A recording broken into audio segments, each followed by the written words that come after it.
Yan, first testing natin ng ating kalan na deblower. Ang gamit ko po dito ay power bank. Pero kung wala kayong power bank, di charger na lang. Pero syempre kapag brown out, power bank pa rin.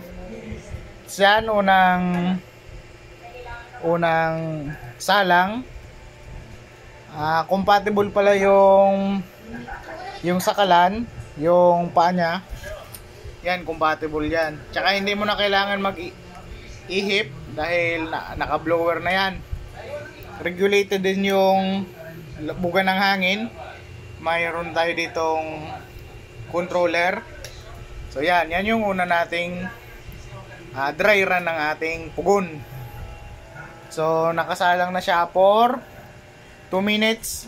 Check natin. Konti lang yung lagay ko na uling dahil siyempre testing nga yan. So sana successful. Super naman, okay naman. So mamaya tingnan natin.